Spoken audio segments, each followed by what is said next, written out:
बिस्मिल्लाहिर्रहमानिर्रहीम, अस्सलाम वालेकुम। मैं हूं शाहिद सकलैन और मेरे साथ सदीक जान साहब मौजूद हैं। बहुत बहुत शुक्रिया सदीक जान साहब। आज 23 मार्च है, बुध का दिन है।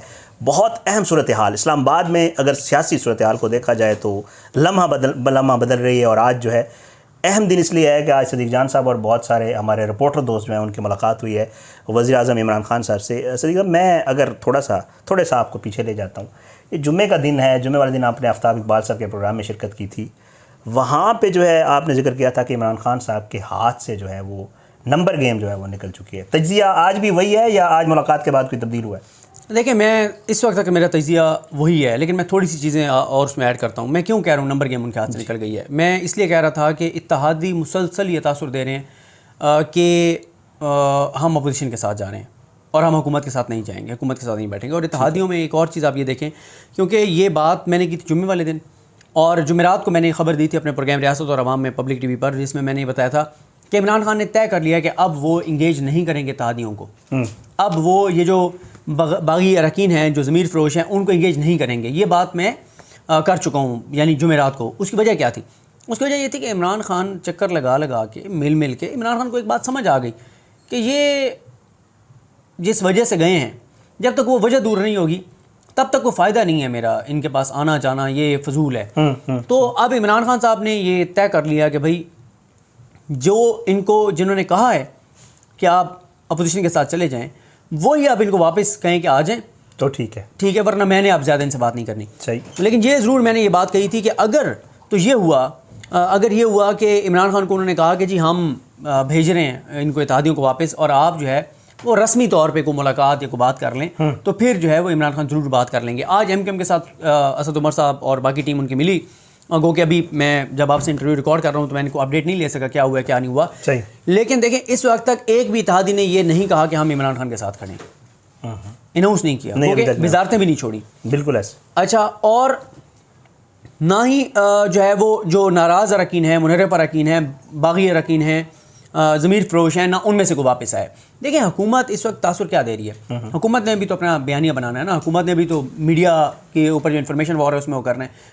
क्या कह रही है हुकूमत? राब्ते कर रहे हैं हमसे, वापस आना चाहते हैं। बिल्कुल ऐसे। नहीं आएंगे वो वापस जब तक उनके पीर उनको नहीं कहेंगे। सही। पीर कहेंगे कि वापस चले जाएं तो वो वापस आ जाएंगे, आके इमरान खान के पाँव पड़ जाएंगे और कहेंगे जी हमें माफ़ कर दें, और वो वापस आ जाएंगे। लेकिन पीर नहीं कहेंगे तो फिर कोई फ़ायदा नहीं है। तो इस वक्त तक नंबर गेम इमरान खान के हाथ से जो है वो निकल चुकी है, क्योंकि अपने लोग उनके जितने नाराज़ हो गए हैं और इत्तेहादी जो कि अपोजिशन के साथ देने का ऐलान करने वाले हैं। हाँ, ये कब बदलेगी? ये सूरत हाल उस वक्त बदलेगी, या मैं अपना मौक़िफ़ या अपना तजिया उस वक्त बदलूंगा जब इत्तेहादी अनाउंस कर देंगे कि हम इमरान खान के साथ खड़े हैं। अच्छा, फिर भी इत्तेहादी आ भी जाएँ साथ इमरान खान के, तो फिर भी इनको अपोजिशन के 2-3 लोग तो कम से कम तोड़ने पड़ेंगे, वरना क्या होगा? ये लोग वोट डालेंगे, इनका वोट काउंट होना या नहीं होना उसको होल्ड कर लिया जाएगा। ठीक है। सुप्रीम कोर्ट अगर ये कह देती है कि जी आप इनका वोट काउंट करेंगे, बाद में इनको रीसीट करवाने का प्रोसेस करेंगे और ये वो सारा कुछ, तो फिर अदम एतमाद तो कामयाब हो जाएगी। बाद में उनके लिए कंसिक्वेंसेस हैं ना, जो जिन्होंने वोट डाला है। अच्छा, अगर एक और जो चीज़ जो मैं समझता हूँ कि आज की मुलाकात में जैसे थोड़ा सा जहन कहीं और भी जाता है, वो है इमरान खान साहब का एक ऐसी बात जो कि अपोजिशन के लिए मैं समझता हूँ खौफनाक भी है और ख़तरनाक भी है। इमरान खान साहब ने आज ये तासुर दिया, जब उनसे बार बार पूछा जा रहा था ट्रम्प कार्ड क्या है, ट्रम्प कार्ड क्या है, तुर्क का पत्ता क्या है, क्या आप ऐसा करेंगे? वो जो शेख रशीद कहते हैं सियासी ड्रोन मार के और नेस्तो नाबूद कर देंगे, कोई साइबर अटैक कर देंगे, सियासी साइबर अटैक क्या है? उसमें इमरान खान साहब कहते हैं कि हो सकता है जिस दिन अदम एतमाद हो इनके बंदे ही पूरे ना हो, इनके अपने बंदे इनके साथ ना हो, जैसे पहले भी होता है। ये वो एक चीज़ है जो अगर तो इमरान खान साहब ने ये तासुर देने के लिए की है तो वो तासुर काफ़ी हद तक लिया है वहाँ बैठे हुए लोगों ने कि यार ये बात जिस कॉन्फिडेंस के साथ उन्होंने किया, और उनकी लीगल टीम पता नहीं बार बार क्यों कह रही है कि अभी तो बड़े सरप्राइजेज हैं, अभी तो आप देखेंगे क्या होगा, अभी तो अदम एतमाद के दिन तक सरप्राइजेज आपको मिलेंगे। तो अब अगला जो कल का दिन है, कल और परसों का दिन, ये 2 दिन इसलिए बहुत इंपॉर्टेंट है क्योंकि कहा यह जा रहा है कि अपोजिशन के साथ जाने का इत्तेहादी ऐलान कर देंगे।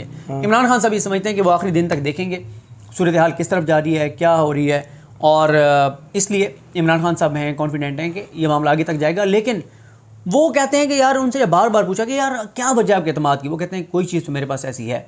बहरहाल ये तो मेरा ख्याल से आने वाले दिनों में पता चले। एक आपने बीच में बात की है, मगर उस पर सवाल दोबारा कर लेता हूँ आपसे। आपने कहा कि जी मुनरिफ अरकान को अगर जब तक पीर नहीं कहेंगे वो वापस आएंगे या नहीं आएंगे, डिपेंड्स।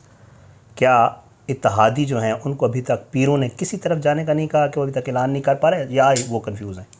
मेरा ख्याल है कि उनको जो पहला हुक्म था वो यही था कि आप अपोजिशन के साथ मामला तय करें और आपने जाना है उधर। ना होने की क्या वजूहत है अभी तक? अभी तक ना होने की बहुत सारी वजूहत हो सकती हैं। एक वजह ये हो सकती है कि उनको रोका हुआ हो कि 23 मार्च तक आपने ऐलान नहीं करना, क्योंकि परवेज़ इलाही साहब ने जब एक इंटरव्यू दिया तो बहुत तूफ़ान बरपा हो गया और चीज़ें बहुत ऊपर चली गई और एक डर पड़ गया कि यार ये पहले कोई ऐसा वैसा ना हो जाए OIC से पहले और 23 मार्च की परेड से पहले। एक वजह ये हो सकती है उनको रोकने की। दूसरी वजह उनको रोकने की ये हो सकती है कि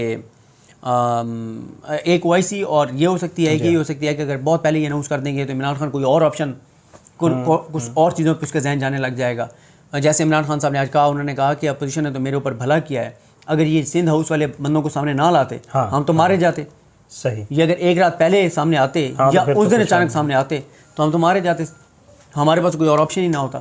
अब कम से कम ये है कि हमारे पास ऑप्शन था और हम सुप्रीम कोर्ट गए।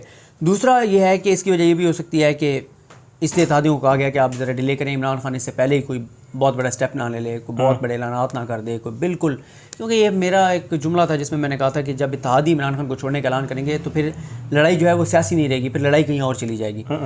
तो तीसरी वजह ये भी हो सकती है कि अभी तक कोशिश हो रही हो कि किसी तरह से इमरान खान साहब से जो बातें मनवानी है वो मान जाएँ, और जब मान जाएंगे तो फिर इत्तेहादियों को कहा जाएगा कि इत्तेहादियों की औकात नहीं है ना।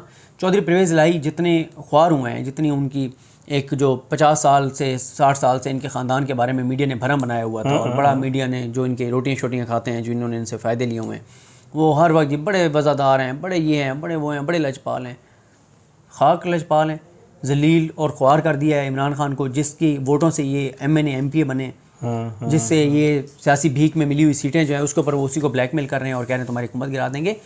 तो चीज़ें जो हैं वो इस वक्त एक ही वजह है उसमें थोड़ी सी मौका में तब्दीली के, कि इमरान खान साहब जब हम 8 मार्च को मिले थे तो कॉन्फिडेंट थे, लेकिन आज उससे ज़्यादा कॉन्फिडेंट थे।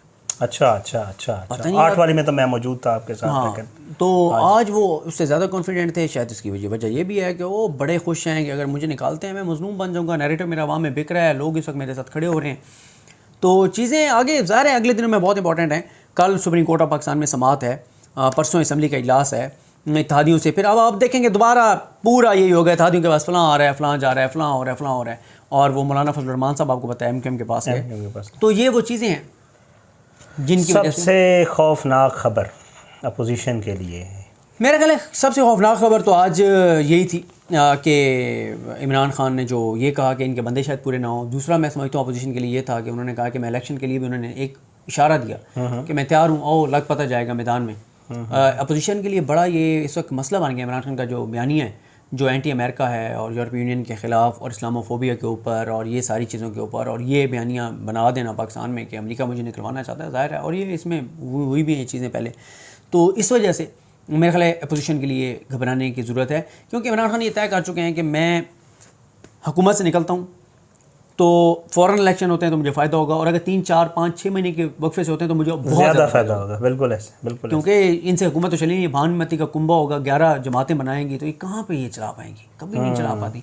और इनके पास एजेंडा नहीं है, महंगाई को कैसे कंट्रोल करेंगे, क्या करेंगे, कैसे, कोई प्लान नहीं है, कुछ नहीं। हाँ, ये ज़रूर है जो कहा जा रहा है कि बिलावल भुट्टो ज़रदारी साहब जो है वो अमेरिका से कमिटमेंट ले आए हैं कि जब, और ये सीरियस बात है कि वो कमिटमेंट ले आए अमेरिका से कि जैसे ही ये लोग इक़्तिदार में आएंगे तो अमेरिका को बहुत बड़ा फंड पाकिस्तान के लिए। हाँ, सुना है कि कुछ बेहतरी होगी माशी सतह पे भी और इन हवालों से। तो ये एक चीज़ है, तो ये हो जाए तो ये एक अलग बात है, लेकिन बाकी कोई प्रैक्टिकल बात नज़र नहीं आती कि कैसे मुल्क की मईशत को ठीक करें। तो इस वजह से मेरे ख्याल है अपोजिशन के लिए घबराने की ज़रूरत है, क्योंकि इमरान खान ये तय कर चुके हैं कि मैं हुकूमत से निकलता हूँ तो फ़ौरन इलेक्शन होते हैं तो मुझे फ़ायदा होगा, और अगर 3, 4, 5, 6 महीने के वक्फे से होते हैं तो मुझे बहुत ज़्यादा फ़ायदा होगा। बिल्कुल ऐसे, बिल्कुल, क्योंकि इनसे हुकूमत तो चली नहीं, भानुमती का कुंभा होगा, 11 जमातें बनाएंगी, तो ये कहाँ पे ये चला पाएंगी, कभी नहीं चला पाती। और इनके पास एजेंडा नहीं है, महंगाई को कैसे कंट्रोल करेंगे, क्या करेंगे, कैसे, कोई प्लान नहीं है, कुछ नहीं। हाँ, ये ज़रूर है जो कहा जा रहा है कि बिलावल भुट्टो ज़रदारी साहब जो है वो अमेरिका से कमिटमेंट ले आए हैं कि जब, और ये सीरियस बात है कि वो कमिटमेंट ले आए अमेरिका से कि जैसे ही ये लोग इक़्तिदार में आएंगे तो अमेरिका को बहुत बड़ा फंड पाकिस्तान के लिए। हाँ, सुना है कि कुछ बेहतरी होगी माशी सतह पे भी और इन हवालों से। तो ये एक चीज़ है, तो ये हो जाए तो ये एक अलग बात है, लेकिन बाकी कोई प्रैक्टिकल बात नज़र नहीं आती कि कैसे मुल्क की मईशत को ठीक करेंगे। बहुत बहुत शुक्रिया सदीक जान साहब, आपने वक्त दिया। इंशाल्लाह आगे भी जो पॉलिटिकल सिचुएशन है उसके ऊपर कोशिश करेंगे सदीक जान साहब से वक्त लें। आज की इस वीडियो से इतने, आने वाली इस वीडियो तक के लिए इजाज़त दें। पाकिस्तान जिंदाबाद, अल्लाह हाफिज़।